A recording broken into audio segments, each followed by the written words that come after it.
Make a difference. With BBC Radio Lincolnshire. Yeah, this is the part of the programme where we encourage you to get in touch if you've got a project that's underway and you want a bit of a helping hand with that, or you've got a bit of an idea you'd like to get some like-minded people together, or maybe a project that's nearing completion but you need a bit of a helping hand to get it sorted out. Contact us here at BBC Radio Lincolnshire. We'll have a chat with you on the radio. Today's Make a Difference has a railway theme. A number of years ago, a group of volunteers started to look after a station in the county, but could do with a few more helping hands now. Martin Barnard is part of the Market Rasen Station Adoption Group, and I'm pleased to see that he's with me in the studio now. Good afternoon, Martin. Afternoon. So take me back. Where did this station adoption start, and where has it led to? Okay, well, it's a long story. I hope you've got We've time got for plenty it. of time. Plenty of time. Okay. Once upon a time, a guy called John Skelton moved into the old station master's house, which is part of the complex, and he found that the station itself was in a diabolical state. It had graffiti, it had smashed windows, dog fouling, everything horrible, drug dealing, a place you really, really wouldn't want to go. So one day he got out of bed, he said, I'm going to start doing something about this.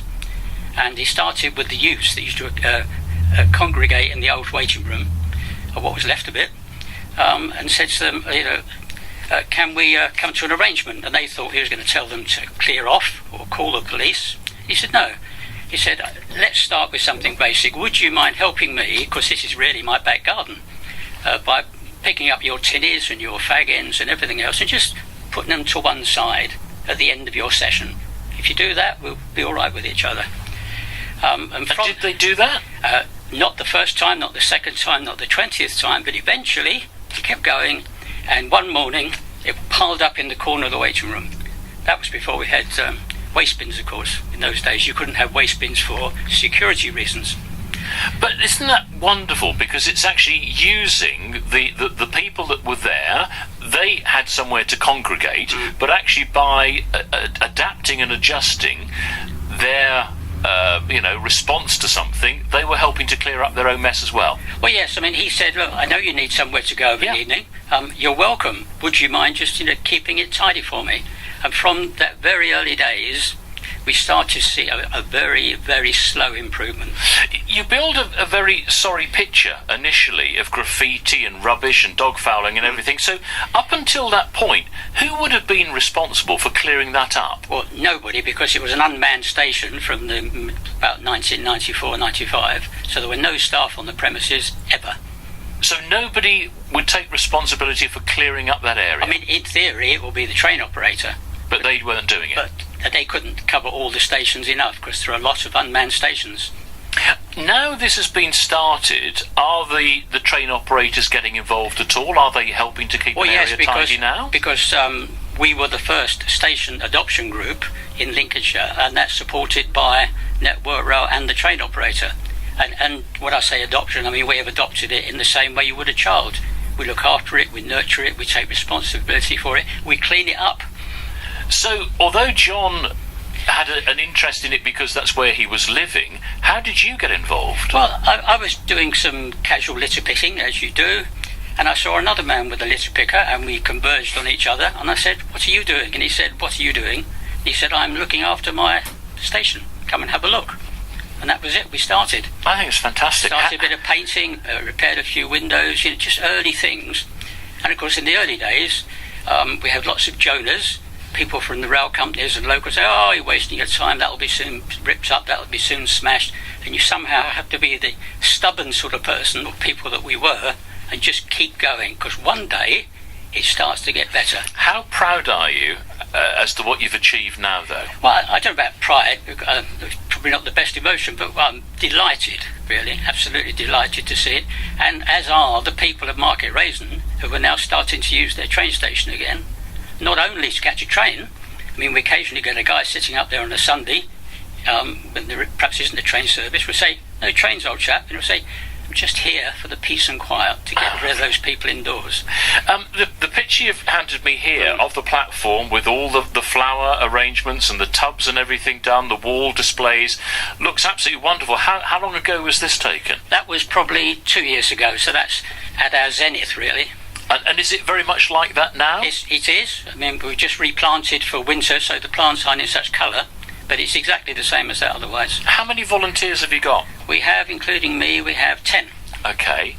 And how much time are you finding you're giving on average then to keep the station in the condition that we like to see it? Well, because I have the pleasure of being secretary and treasurer, I probably put in 15, 20 hours a week.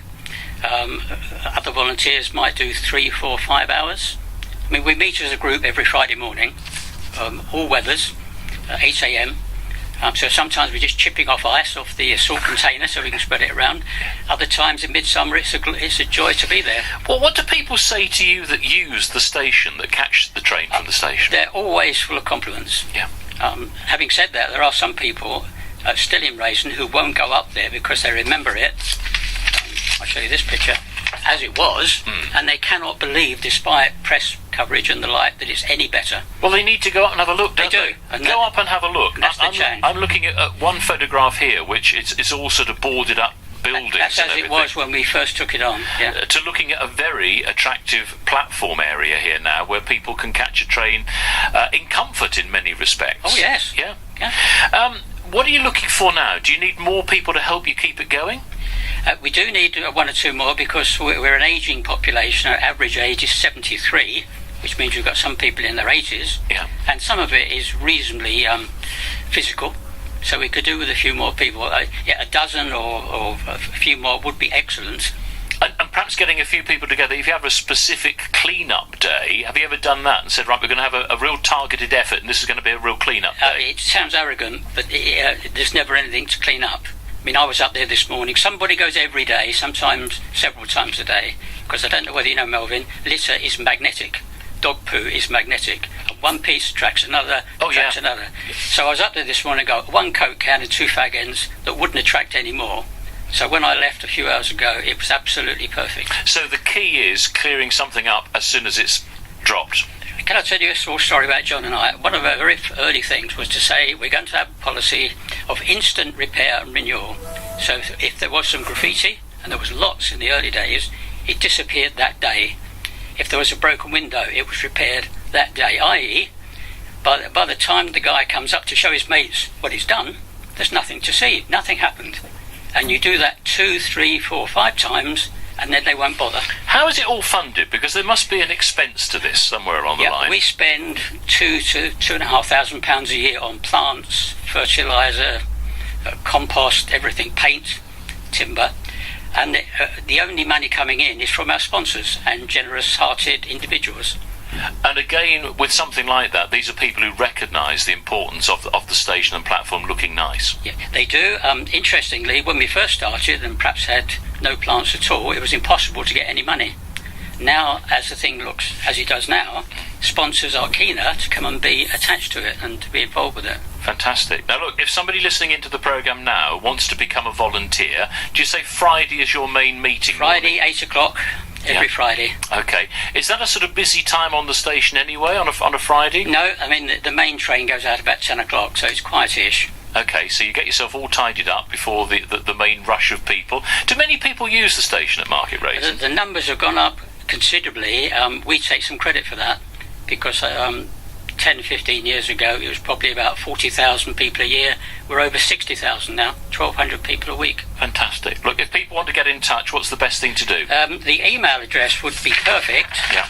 If you could pass that on. Thank you. We will do. I will pass on that email, which is Market Raisin, SAG, Station Adoption Group, at btinternet.com. So Market Raisin, SAG, at btinternet.com. We'll leave all the contact details on our reception, but keep up the good work is all I've got to say. Well, we're having a great time. It's not hard work for us. No, fantastic. You've got a smile on your face as well. It's going very well. Thank you for that.